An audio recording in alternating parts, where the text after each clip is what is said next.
urumva muri 2003 nibwo natangiye kujya mbyumva, ariko kuko nari umwana ntarinzi ibyo ari byo, nkajya nyabirwa ibinyongorera n'ibimvugana nanjye.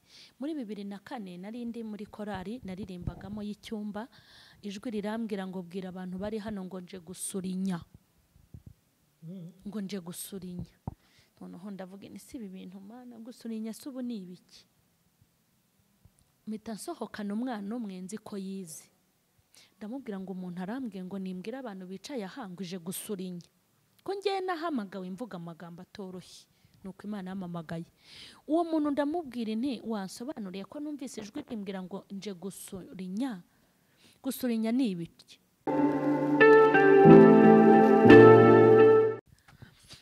Kandi umenya ibyo nibwira n'imigambi yanjye, nibimbamo binyanduza bikangira imbohe, nibimbamo binyanduza bikangira imbohe. Ninde ubimenya? Ni Imana ibizi. Ibiki? Ibyanduza umuntu bikamugira imbohe biri mu mitima yacu. Mama Charlene waramutse? Waramutse. Yesu ashimwe. Ahimbazwe. Sinari nguherutse. Gira umugisha wo kongera kubana nawe muri uyu mwanya. Ndetse reka dushima Imana mbere y'ibyo dukora byose, kuko n'undi munsi yaturemeye kugira ngo tuwishimiremo. Dusengere mu isengesho rigufi dushima Imana yongeye kutugeza uyu munsi. Turagushimye nyakubahwa Imana kubw'ineza yawe yadunyuzeho, tugushimiye imigambi yawe myiza itabura ku buzima bwacu, tugushimiye ko haturengeye twebwe n'abadukurikiye ndetse n'ibihugu dukomokamo. Habwa icyubahiro rero tukuragije uyu munsi kugira ngo dushyigikire kandi umurimo wawe ukomeze kwamamara ndetse ubutumwa bwiza bugera aho wifuza. Dushyigikire rero buri wese mu ruhande rwe kugira ngo dusohoze umugambi wawe, kandi abadukurikiranye nabo bazagubwe neza bahembuke mu izina rya Yesu. Amen. Amen. Nitwa Ikuzo Emi, hanyuma ndi kumwe na Mama Charlene Mukeshimana. Emerita. Ninjye muyobozi wa gahunda uyu munsi rero. Mama Charlene tugwaye agatuti. Urakoze cyane. Umugisha.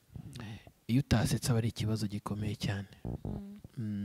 Ndashonje. Urashonje? Rwose humura, ndaje ngutungisha iby'umubiri mu kanya gato.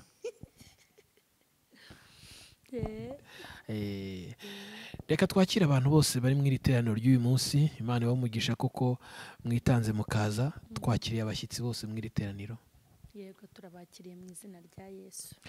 Mwaturutse mu ihanda yose, mwaturutse hirya no hino ku isi mu migabane itandukanye ndetse n'ibihugu bitandukanye. Nkanjye nk'umuyobozi wa gahunda rero wagiriye umugisha wo kubakira uyu munsi, ndi kumwe n'umwigisha wacu akaba n'umuyobozi kandi w'iri torero Emerita. Turakwakiriye mu izina rya Yesu. Murakoze cyane, Imana ibahe umugisha. Yes, hanyuma ubushize twaganiye ku bintu byinshi, ariko kubera ko numvaga Imana ivuze nta komantere. Iyi Imana ivuze nge nta komantere, nta n'ibibazo mbaza. Ubwo aba ari ibyo nyine. Nibyo Imana yavuze kandi nibyo ikeneye ko dukora. Bitandukanye rero n'ubuzima bwacu tubamo n'ibibazo tugenda twibaza bya buri munsi, kuko n'ijwi ry'Imana noneho ritambutse. Uyu munsi tugeze kuri episode ya 8. Episode ya 8 none iravuga ngo itware neza kuko hari umusimbura ugiye kuza inyuma yawe. Njye nkunda kubwira abantu nti umwanditsi w'igitabo kandi w'umuhanga ari Salomo yaranditse aravuga ngo mu isi igihe kigira icyacyo. Nabasangwa mu rugo cyangwa barisanga musanzwe kuri Mama Charlene official. Imana ibahe umugisha, hanyuma muze kuvuna umuseke mwiyongeza undi kuko muri abana mu rugo. Yego. Tukwita umubyeyi ariko. Yego. Meze neza mubyeyi? Ndaho ndashima Imana rwose. Amen. Hanyuma Mama Charlene mubona rero hari ubutumwa Imana yamuhaye tugarutsemo kuri episode ya 8 nkuko nabukubwiye, nibwo tugiye kuza kugarukaho, ndetse yamaze no kudusabira umugisha. Tugiye kumwakira noneho aze kutubwira cyangwa se aza kudusobanura kuri ubutumwa Imana yamuhaye. Ndabashimiye rero by'umwihariko mwese muhabwa umugisha n'Imana. Mu kanya turi buze gutanga ituro nyuma y'iki kiganiro. Karibu. Okay, murakoze cyane abakurikiranye Mama Charlene official. Nukuri turabakunda kandi n'Imana irabakunda. Dushimiye Imana yaciye iyi nzira ifungura uru rusengero rwo kuri Mama Charlene official kugira ngo abantu muteranireho aho uri hose utavuye mu rugo cyangwa aho wibereye mu kazi. Iyi ni inzira Imana yaciye kugira ngo ubugingo bw'abantu burokoke, kuko nta wamenya nyuma y'ubutumwa ikizakurikiraho, cyane ko turi mu bihe bya nyuma by'imperuka aho twiteguye kugaruka kwa Kristo, cyane ko ibimenyetso byose bigaragaza kuza kwa Kristo birihuta gusohora. Hanyuma ubu ikintu namenye nuko naho umuntu atabasha gukandagira ngo ajye kubwiriza ubutumwa bwiza kuko ari umukristo akaba atahakandagira, ndabizi ko izi telefone n'ukuri, izi telefone zakoze akazi gakomeye. Imana yarahanyuze, nta bindi rero, nta kindi Imana ishaka. Yanyuze muri iri terambere kugira ngo n'umuntu udashaka kujya mu rusengero nafungura telefone avuge ngo ubutumwa abubone. Nubwirengagiza ntabwo uzabwira Imana ngo narabwirengagije. Bishatse kuvuga ngo Yesu azaza ubutumwa bwaramaze gukwira hose, kandi n'iri koranabuhanga ni kimwe mu bintu biri gukwiragiza ubutumwa ahantu henshi, kugira ngo n'umuntu umwe uvuga ngo ese najya mu rusengero, Imana yamwegereje telefone, yiguriye amafaranga ye, nta muntu ufite ikintu aziregoza. Uwavuze ngo n'ubutumwa Imana yampaye, ariko si ubwo yampaye ahubwo nonaha, si ubwo yampaye nonaha, mbumaranye imyaka myinshi. Hari ubwo nahawe muri 2005, hari ubwo nahawe muri 2009, hari ubwo nahawe muri 2012. Mbese buri mwaka Imana ikunda kungenera ubutumwa bwo gutanga. Rero nabuhawe mu buryo butandukanye, n'ubutumwa bwinshi burenze 30 bwagiye bwiyongera, mbere bwari 20 na. Nifuje rero kubushyira kuri Mama Charlene official kugira ngo n'abakunzi banjye nabo babukurikirane, babwumve, bubagirire umumaro. Ubwo butumwa rero tugiye kubagezaho nk'uko yabivuze ngo mbubasobanurire, n'ubutumwa buvuga ngo itware neza bazagusimbura barahari. Abasimbura Itware neza abasimbura barahari. Ubu butumwa Imana ijya kubumpa, nari nitegereje mbona mu rusengero umuntu arayobora umudugudu cyangwa akayobora itorero, yahagera ukagira ngo niwe nyiri itorero. Muri make agashaka gusimbura Imana, agashaka kuyobora uko abyumva, ndetse akumva ko ari n'igikomerezwa atabonetse ibintu byapfa. Umuvugabutumwa akumva ko atabwirije muri biyogayo, umuhanuzi akumva hari niwe wenyine uri ku isi. Umushumba yagera mu nzu y'Imana yikanze ngo agire ubwoba, avuga ati ibi bintu uko biri kose ngomba kubikora nk'ibintu by'Imana, ahubwo akabikora nk'ibi. Ku buryo buri wese ibintu by'Imana, umurimo w'Imana bawufashe nk'akarima k'igikoni, umuntu afata agahingamo ibyo ashaka. Akavuga ati hano ndateramo udusereri, ahangaha ndashyiramo imboga, hano ndashyiramo shukurere, hano ndateramo puwaro, hano ibitunguru, puwavuro. Umuntu akigirira umurimo w'Imana bawugize nk'akarima k'igikoni, bahinga igihe bashakiye, bakajya gusarura, niko babigenje, kajya gusarura n'igihe bashakiye. Noneho kandi ukabona ko abantu bagagaye mu buryo bukomeye. Uzi ko umuntu hari igihe umuntu yinjiraga mu itorero ngo ni evangeliste international, ngo ni umuntu w'umudanje, akaza ameze nka dendo igiye kurwana, yinjiye atikoza amaboko, twaje mareta, ariko Mana ufite ibintu byinshi wakuyeho. Bishatse kuvuga ngo ubu butumwa ndi gutanga, hari abantu babwumvise kera bari kureba iby'Imana yavugaga, hari ibyasohoye amaso yabo arabireba, hari n'ibindi bisigaye. Umuntu ibi bintu barabifata babigira ibyabo, ariko ahangaha Imana yari iri kubwira umuntu wese yahamagaye ikamushyira mu murimo aho ukorera aho ariho hose, yari iri kukubwira ngo itonde rwose, naho wabura abandi baboneka, naho wapfa bakagushyingura, bagusimbura barahari. Wigagara, wifata impano ngo uhite usimbura Imana yaziguhaye, utangire uzikoresha uko ubyumva. Ujye ubonana n'abo ushaka, abo udashaka ntimubonane. Ushyireho ibiciro bitewe na za mpano Imana yagushyizemo, ushyireho ibiciro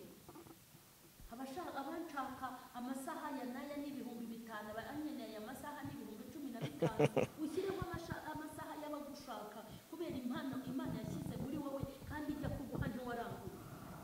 Mbibutse uko mwasaga uko twasaga, reka nanjye nishyiremo.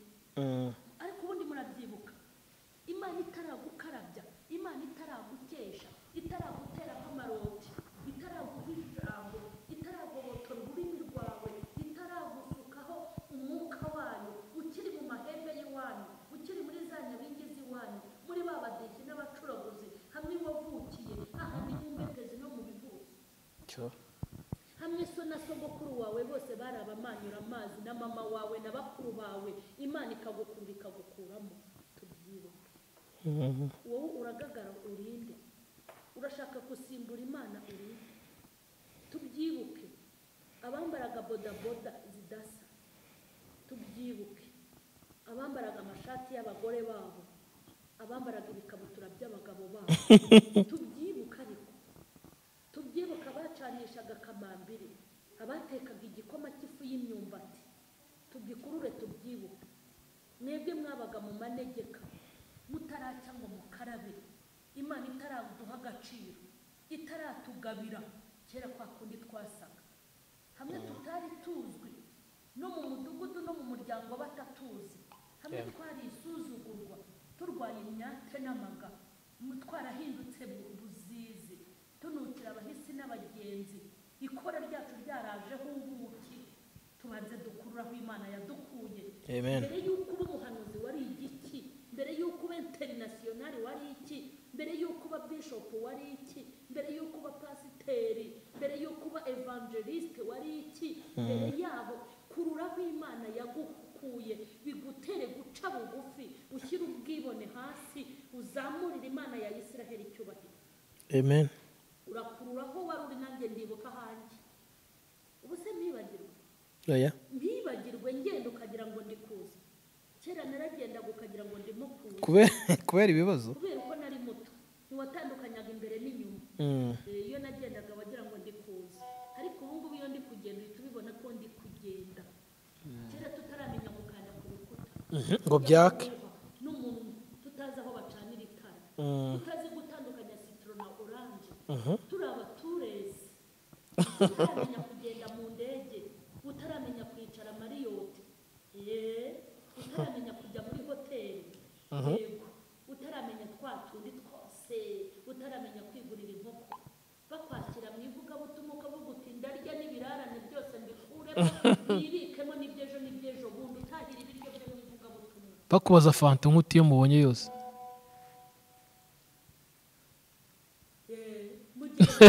Fanta ni memoza ni icyayi, uragaturi wicara ku biryo ukagira ngo ntuzahaga, wabona umuceri ukagira ngo ni inkoko baguteguriye. Ndashaka twimuke, abagagaye twari bande birirwa, ariko ngenda babaye kandi n'Imana irababaye. Reka nkubwire ngo mufite ababodigadi ngo kukugeraho ni danje, ngo mugira ba manager, umuntu w'umukozi w'Imana bakugeraho bikaba danje gute? Uri danje ya wapi? Kugera ku Mana biratworohera, umwenda ukingirije ahera watabutsemo kabiri kugira ngo buri wese yigerereyo, urapfuka mukayihamagara ikitaba. Wowe ngo kukugeraho ngo ufite bodyguard, ukorera Imana ya ni yepfiri bodyguard. Akose Mama Charlene, wenda mbabara nkubaza akantu kamwe. Kuri Mama Charlene turi gukurikira ubutumwa, n'abantu benshi mbona ko kore kudukurikira, aho wabutanze ni gutya wawutanze? Aho nabutanze kundi, kuko ahangaha ndi kubwiriza, ndimo ndabwira n'abadakijijwe. Ariko iyo nageraga muri yewe, ba bandi baba baje mu rusengero burya baba ari abantu b'Imana, naho yaba atarabatizwa, naho yaba atarakizwa, aba ari umuntu w'Imana. Iyo umuntu ateye intambwe aba ari umwana w'Imana, akinjira mu rusengero. Ubu rero hari ukundi nabivugagamo, noneho birenze ibi. None uhise wumva impamvu mbikubajije? Uhise wumva impamvu mbikubajije? Koko urumva nyine uko bisobanuye niko kuri. Iyo wagiraga mu rusengero ba nyir'ubwite uko wababwiraga, nibyo nashaka kumenya. Yego, ntago wigeraga uca ku ruhande. Ariko ntago njyewe ushobora gukorera Imana nabi maze izampembe nabi. uribaza ushobora kugabanya ikintu Imana yantumye izi detaye nuko bivuga ko umwuka yagiye abinda urabyumva neza hanyuma twibuke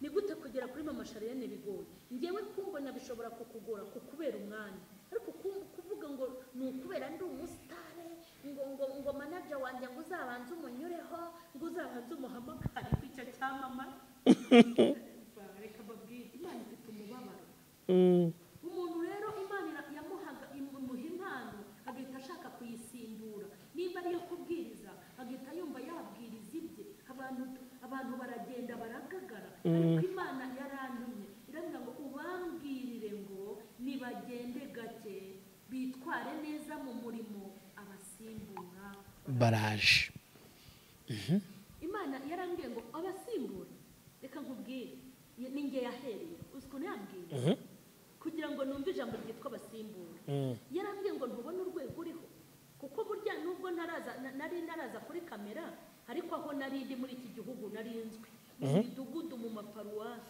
maparuwase mu ntara ahantu henshi muri iki gihugu narahazengurutse bishatse kuvuga ngo narabwirizaga koko abantu bose bagafashwa kandi bakihana irambwira ngo wari uzi neza ntubona nawe uramutse utaye murongo ukigira umuntu ukomeye irambwira ngo najya mu migina ariko najya mu migina hahakura indaya y'umugore nkayuhagira mu isegonda nkayifurira mu isegonda igasa neza nkayikura ivata mu kanwa nkayihamagara ikabwiriza kukurusha niko yayibwiriye iyo ndaye kabira gusimbuye n'aka kanya nicaye ishobora guhita ihamagara umuntu nigize umudanje igahita imuhindura mu kanya nk'ako guhumbya ikavuga iti genda usimbuye uriya mugore yari iri kumbwira ko nta muntu ukwiye kugagara imbere y'Imana n'ubu niguhaye impano yo kubwiriza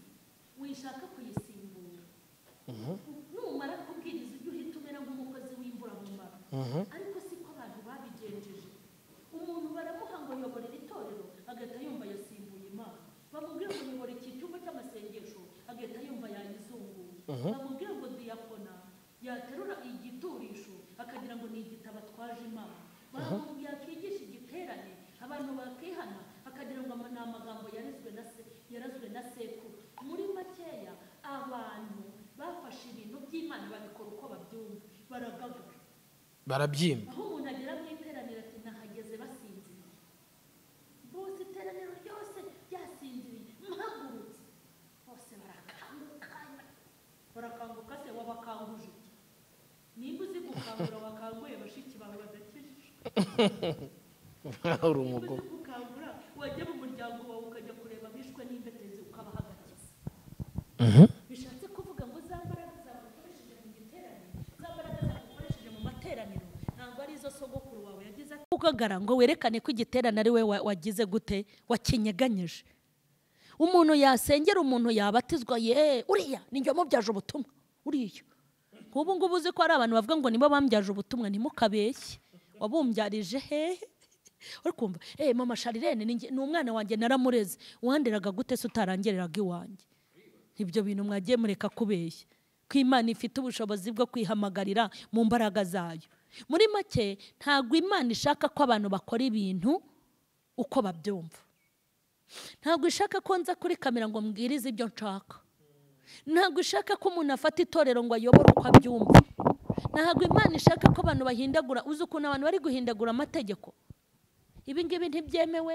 ibi biremewe abantu bafasheho ibintu by'umwuka baragenda basenya inyubako umwuka yubatse mu matorero barangije biremera ibyabo biremera incocera bameze nk'abantu birukanywe muri Edeni babikora uko babyumva ya Edeni Imana yari yarashyizemo Adamu na Eva ngo bamaze kuvanwaho n'ubwiza bw'Imana batangira kwambara amababi niko abantu bari kwiremera incocera Abisiraheli bavuga ngo twarambiwe ibyo bintu byawe ngo Imana yagutumye yibwira iduha umwami barambiwe Imana ni nayo mpamvu burya Imana yararakaye ibimenyetso byo kurakara kw'Imana amaso yacu yatangiye kubireba ariko dufatireho buri wese ahinga uko Imana yamubwiye guhinga ahingira igihe Imana ishakiye ahinga iby'Imana, atera imbuto Imana yamubwiye. uri kumva, dukora uko Imana ishaka. Twifata ibintu ngo tubigire ibyacu. Njye nkorera Imana nzi ko atari njye kamara, nigagara ngo mvuge ngo ntabwirije abandi ntibabwiriza.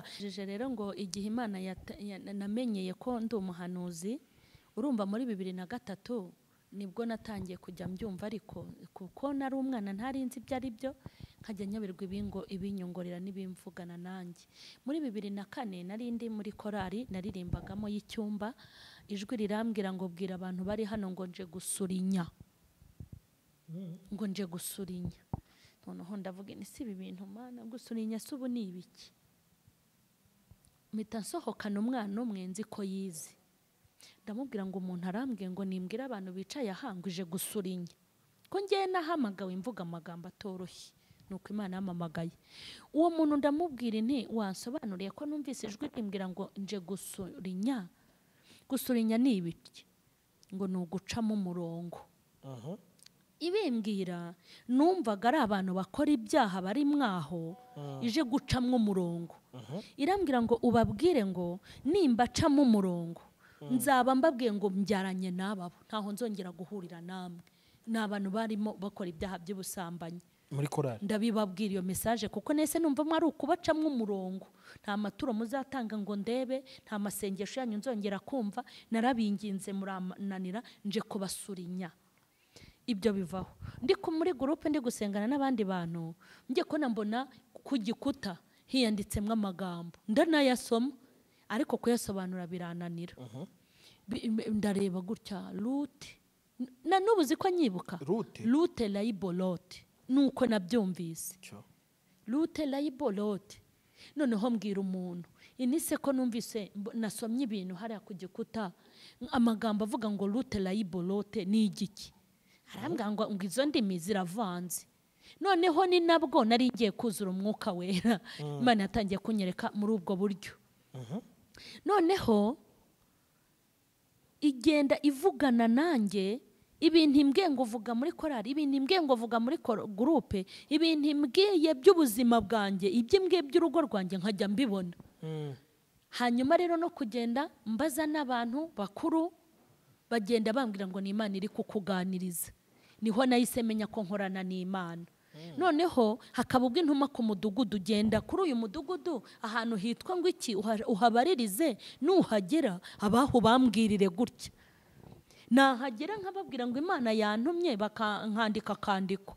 Hanyuma nkabona abantu Imana ibwiye baje gupfukama bakihana, mitamenya ngo burya ni Imana iba yantumye. Rero nagendaga mbona ibimenyetso by'ibintu Imana yantumye nkabibona, na n'ubu ndi kubibona. Niyo mpamvu mvuga nshize amanga, kuko hari ubutumwa bwa 2014 nabuhawe 2015 mu kwa karindwi ndi Kimisagara, impa ubutumwa bw'ifungwa ry'isengero.